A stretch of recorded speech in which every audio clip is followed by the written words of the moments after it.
Chúa ở cùng anh chị em và ở cùng Cha. Tin mừng Chúa Giêsu Kitô theo Thánh Gioan. Lạy Chúa, vinh danh Chúa. Khi dân chúng thấy Đức Giêsu cũng như các môn đệ đều không có mặt ở bờ biển hồ Gan-lê, thì họ xuống thuyền đi Ca-pha-nơ-um tìm người. Khi gặp thấy người ở bên kia biển hồ, họ nói: "Thưa thầy, thầy đến đây bao giờ vậy?" Đức Giêsu đáp: "Thật, tôi bảo thật các ông đi tìm tôi không phải vì các ông đã thấy dấu lạ, nhưng vì các ông đã được ăn bánh no nê.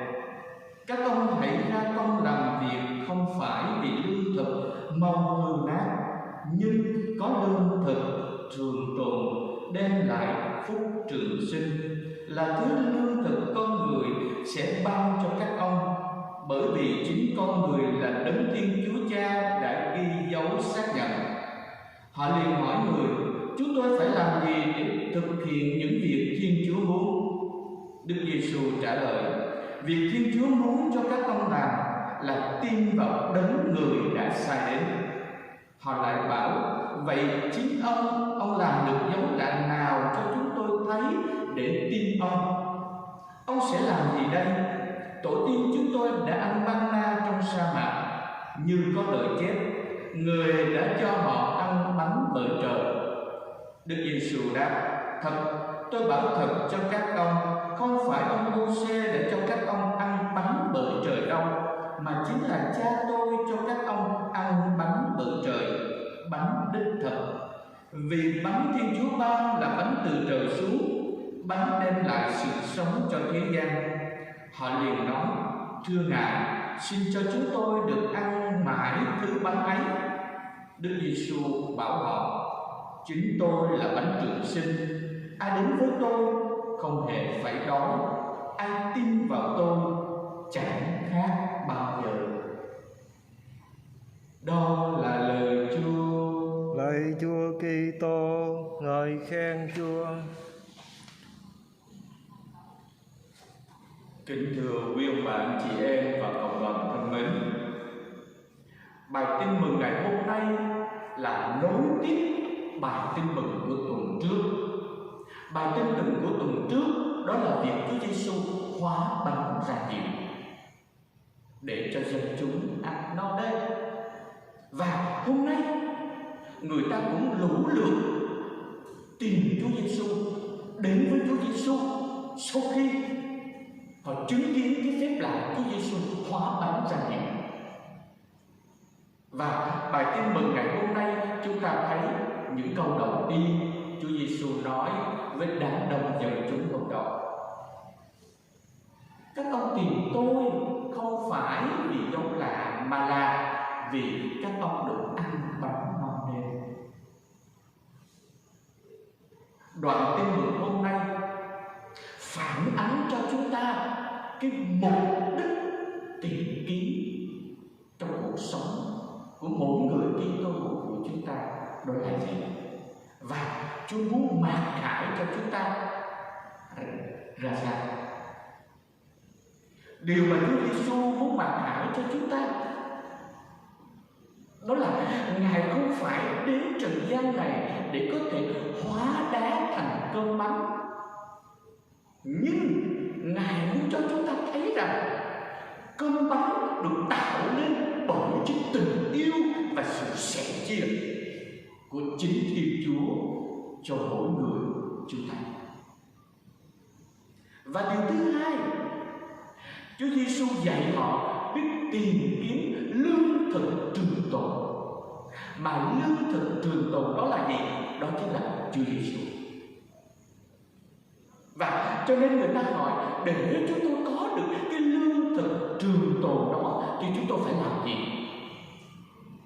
Họ hỏi Chúa Giêsu như thế. Và Chúa Giêsu một lần nữa khẳng định và mặc khải cho họ thấy rằng cái lương thực trường tồn đó là tin vào đấng người đã sai đến. Mà đấng người đã sai đến đó chính là Chúa Giêsu. Chúa Cha đã sai con một của Ngài là Chúa Giêsu xuống thế gian để cứu chuộc nhân loại này và đưa nhân loại này trở về làm con của Chúa và có được sự sống trường tồn. Chúa Giêsu chính là bánh trường tồn, bánh hằng sống, lương thực trường tồn, bánh hằng sống, chính là Chúa Giêsu.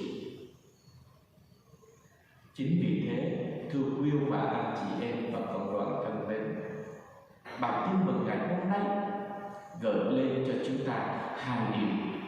Thứ nhất, đó là chúng ta không ngừng được mời gọi tìm kiếm lương thực trường tồn, mà lương thực trường tồn đó chính là Chúa Giêsu. Chúa mời gọi chúng ta không ngừng tìm kiếm bánh trường tồn, lương thực trường tồn, tìm kiếm Chúa Giêsu trong chính cuộc sống của chúng ta. Chỉ có Chúa Giêsu mới có thể lấp đầy khát vọng, chỉ có thể lấp đầy cuộc sống của chúng ta mà thôi. Và điều thứ hai, Chúa mời gọi chúng ta cơm bánh mà Chúa Giêsu hóa ra nhiều để nuôi dân chúng. Và hôm nay Ngài một lần nữa xác định cái cơm bánh đó nó tạo nên bởi chính tình yêu và sự sẻ chia. Trong cuộc sống của chúng ta ngày hôm nay, với nạn đại dịch xảy ra trong gần 2 năm qua, cái ăn cái mặc và đặc biệt cái ăn rất là thiếu thốn,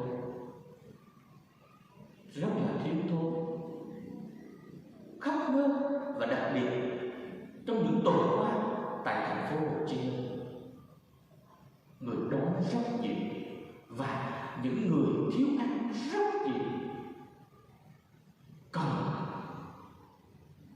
sự chia sẻ yêu thương.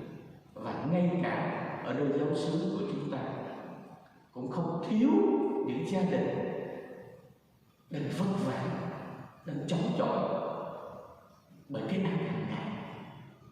Xin Chúa cho chúng ta có lòng yêu mến, có lòng thương và sự chia sẻ, để chúng ta có thể chia sẻ cho anh chị em của mình các ngày cách khác trong chính đời sống thường ngày của chúng ta, và đồng thời biết chia sẻ tình yêu của chúng ta cho nhau nơi chính gia đình của mình.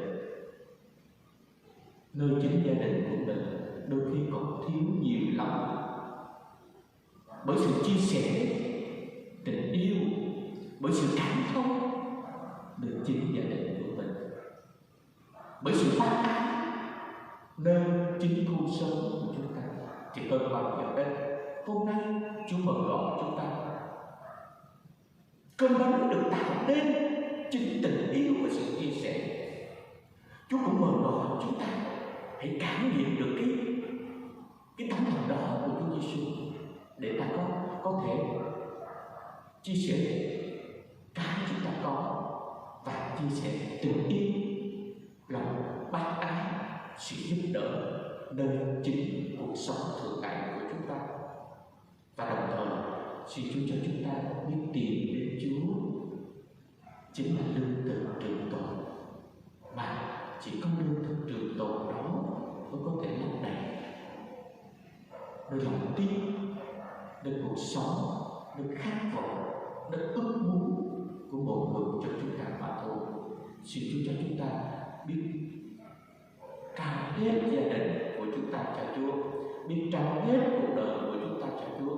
Chúng ta biết tín thác vào Chúa, trao hết gia đình của chúng ta. Xin Chúa giữ gìn, xin Chúa nâng đỡ, xin Chúa bổ sức, để rồi chúng ta xác tín hơn, sống lòng tin của mình trong cuộc sống thường ngày của chúng ta. Với lòng tin đó, giờ đây chúng ta đứng lên tuyên sự lòng tin của mình.